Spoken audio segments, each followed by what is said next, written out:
Ezekiel, Obadiah, Habakkuk. What do these names have in common? Well, they're 3 of the 15 prophets that have their own books in the Bible. And if you've tried to read these books, odds are you got lost in their dense poetry and strange imagery. But these books are super important for understanding the overall biblical story. So let's talk about how to read the prophets. Hey everyone, I hope that you enjoyed reading the Psalms last week, and I hope that you will consider continuing to read the Bible on your own and to make the Psalms a part of that regular reading. Today, we're moving on to the last books of the Old Testament, a group of books that is commonly called the major and minor prophets. The reason that they are labeled major and minor isn't because the major prophets are more important and the minor are less so. Not at all. The name simply refers to the size of the books. The minor prophets are short.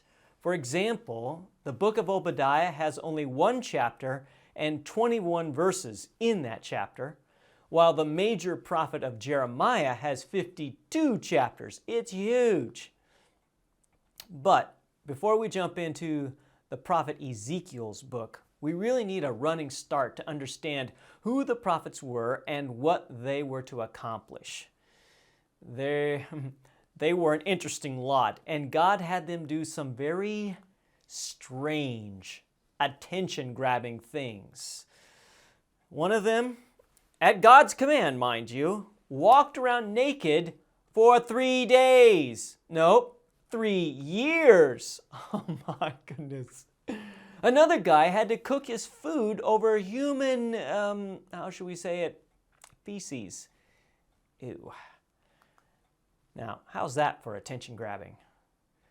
Well, let's take a look at the Bible Project's video on understanding the prophets. And while the video is playing, I'd like you to complete the handout questions that were attached to our lessons email. Feel free to stop the video in progress to fill in your answers. It'll be just one question that follows the video and then the next.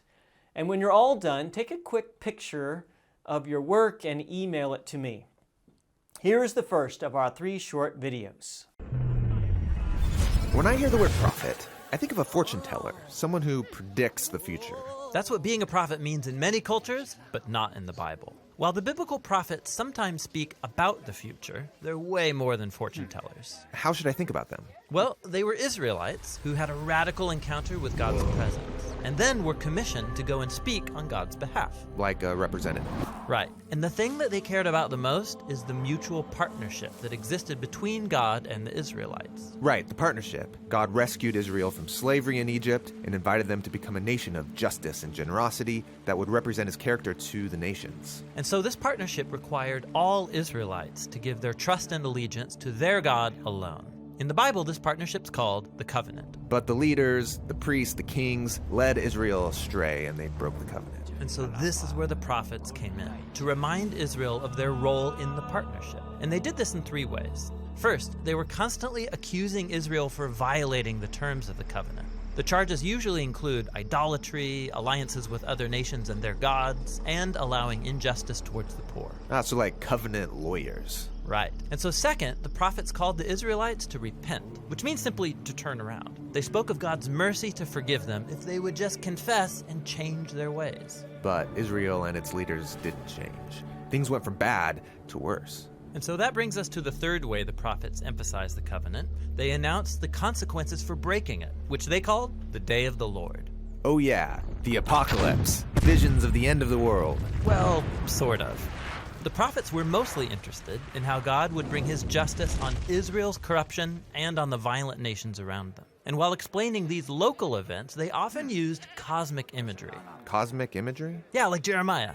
He described the exile of the Israelites to Babylon as the undoing of creation itself. The land dissolves into chaos and disorder, no light, no animals or people. Or Isaiah described the downfall of Babylon as the disintegration of the cosmos, stars falling from the sky, the sun going dark. For the prophets, when God acts in human history to bring justice, it's a day of the Lord. So the prophets aren't talking about the end of the world.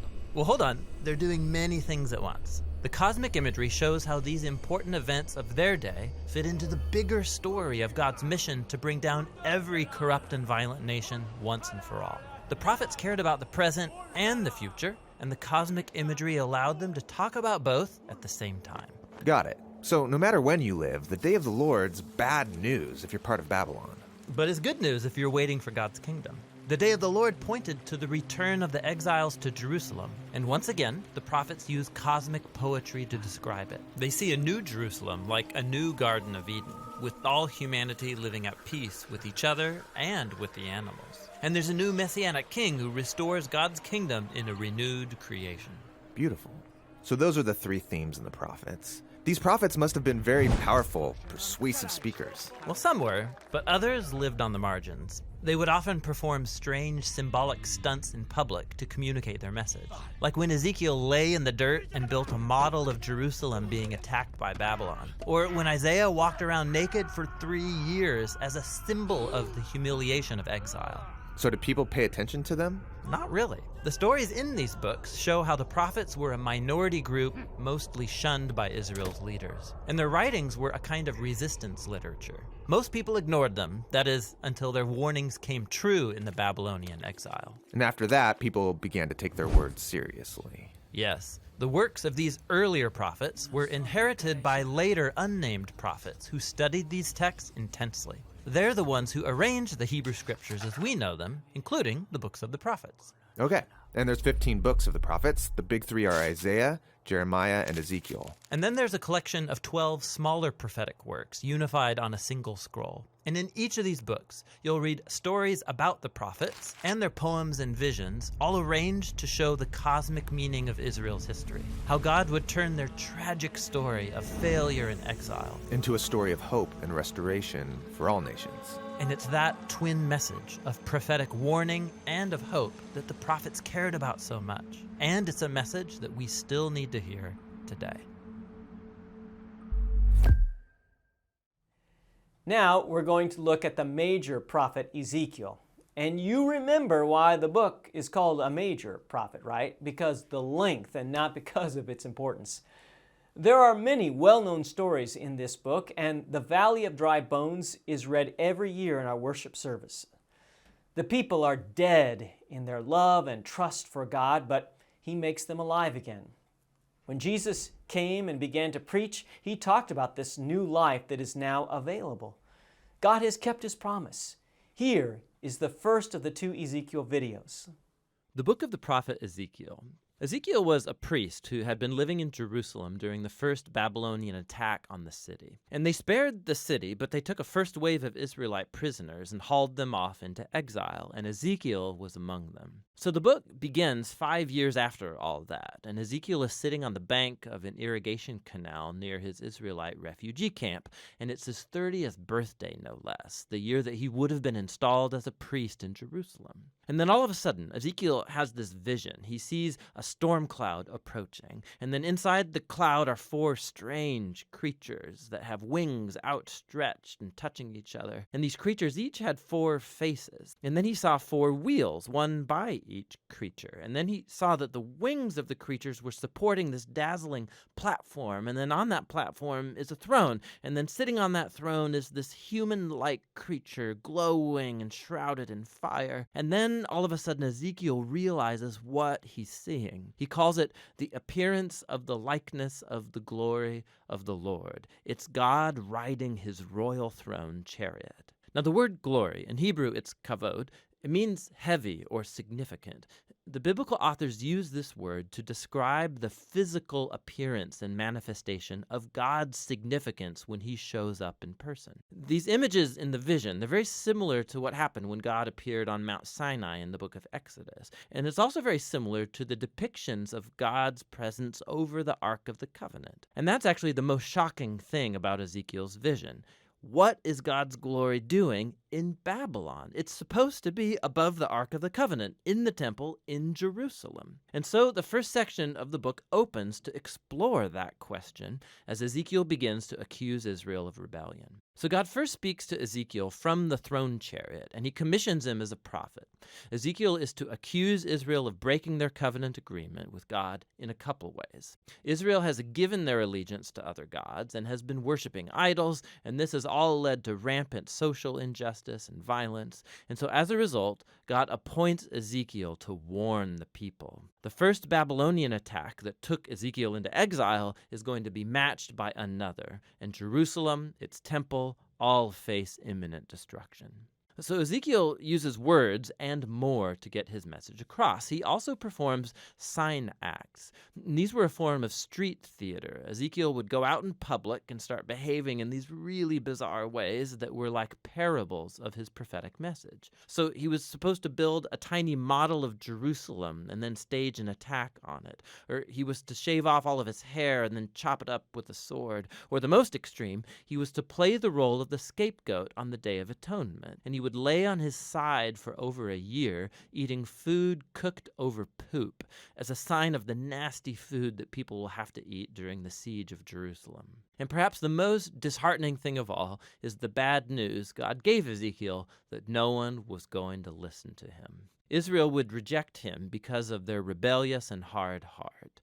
And this recalls Moses' description of the people after the wilderness rebellions, when he predicted that exile would one day happen, and Ezekiel had the unfortunate privilege of seeing it all come to pass.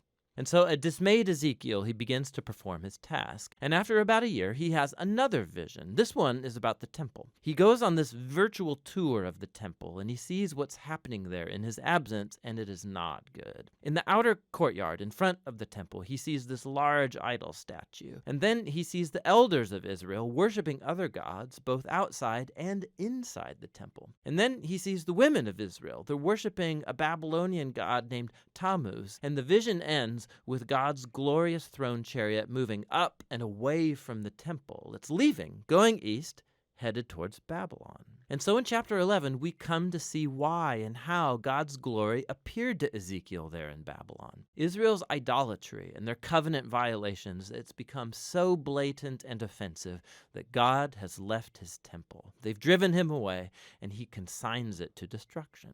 But God hasn't abandoned his people. Rather, he goes into exile with them. And so at the end of this vision in chapter 11, God promises that he will return a remnant of Israel back to the land, and he'll transform them by removing their heart of stone and giving them a new, soft heart of flesh, so that they can love and truly follow their God after all. This is a small glimmer of hope, and it's quickly submerged under the reality of the imminent destruction. But chapter 11, it's a key transition, and it helps us understand how the rest of the book has been designed.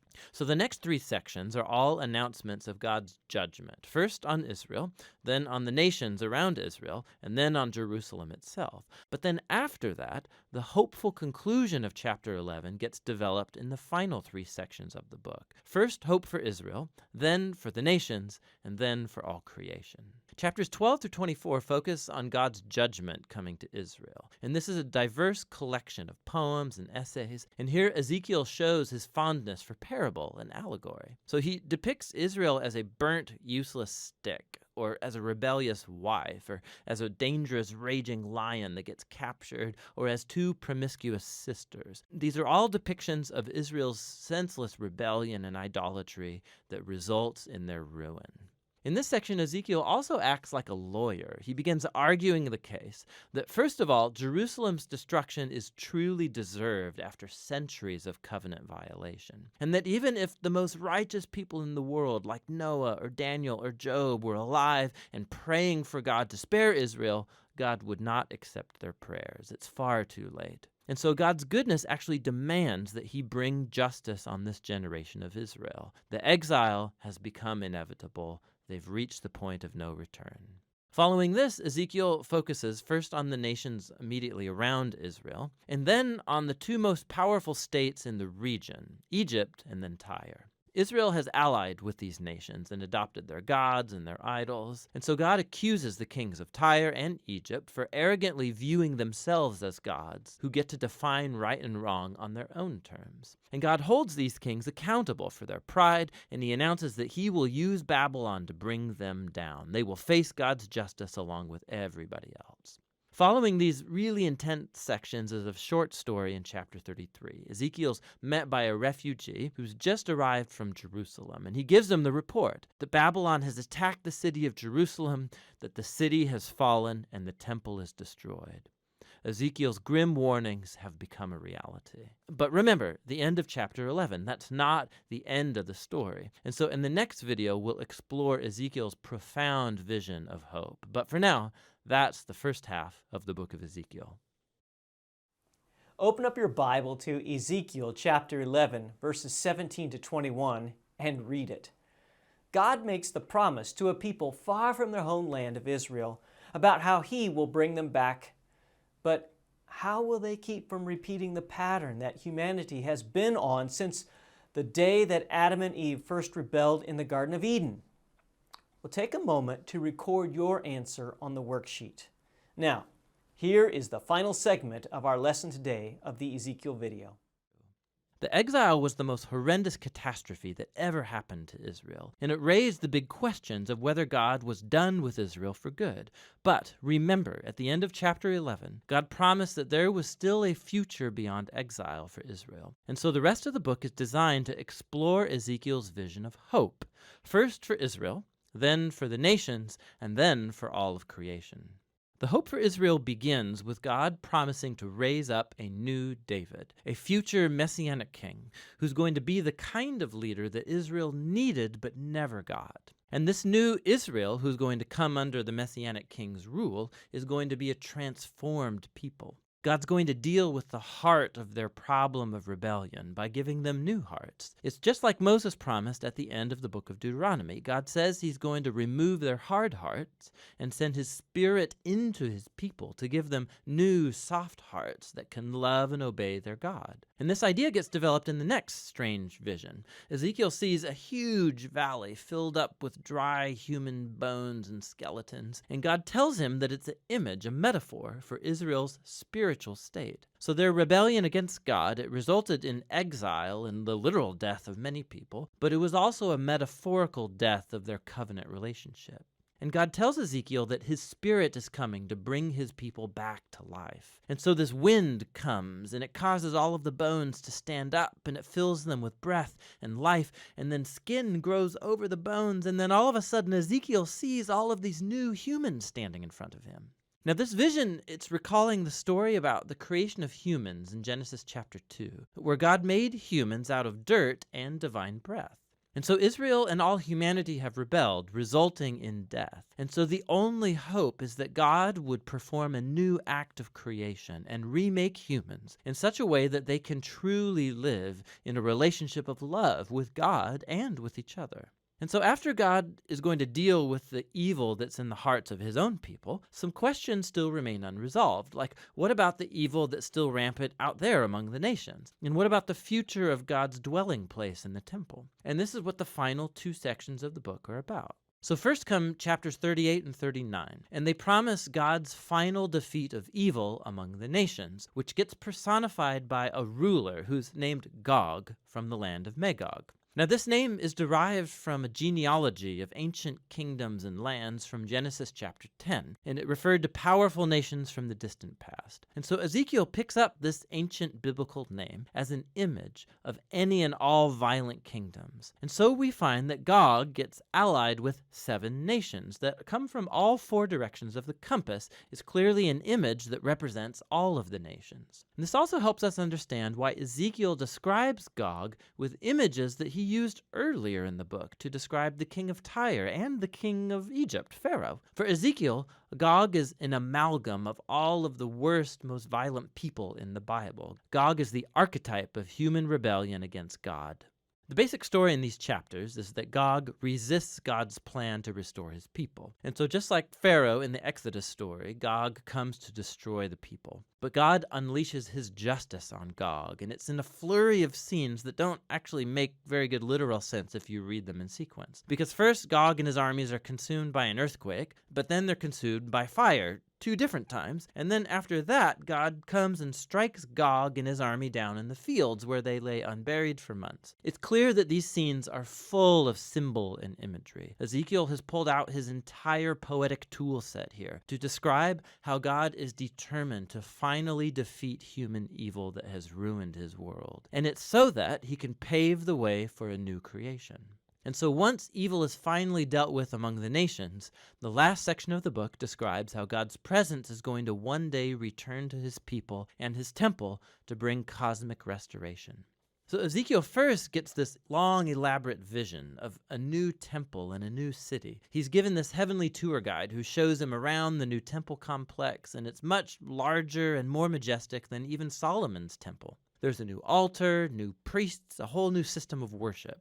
And then after this elaborate tour, God's glorious throne chariot that he saw back in his first vision comes back, and it enters the new temple. Now, the meaning of these temple visions has been the source of debate for a long, long time. So some Christian and Jewish readers believe that this vision will be fulfilled literally one day, and that these chapters offer the actual blueprints of the new temple that will be built when the Messiah returns and brings God's kingdom. But many other Jewish and Christian readers think that this vision, like all of Ezekiel's other visions, is full of symbols, and they depict the reality of God's presence returning to his people in the Messianic kingdom, but not necessarily in the form of an actual building.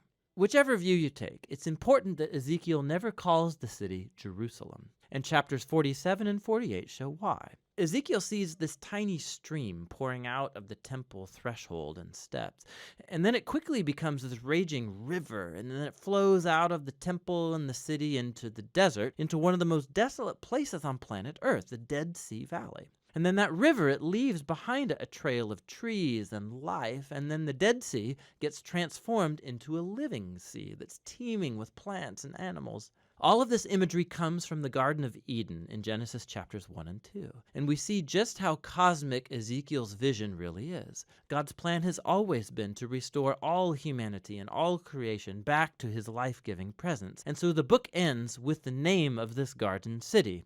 The Lord is there. And so Ezekiel's visions come to a close, full of hope for a new future, new humans living in a new world that's animated by God's life-giving spirit. It's a world permeated with God's love and justice. And that's what the book of Ezekiel is all about. Hope you guys have a great week. Look forward to seeing your answers. Miss you all. Take care. Bye.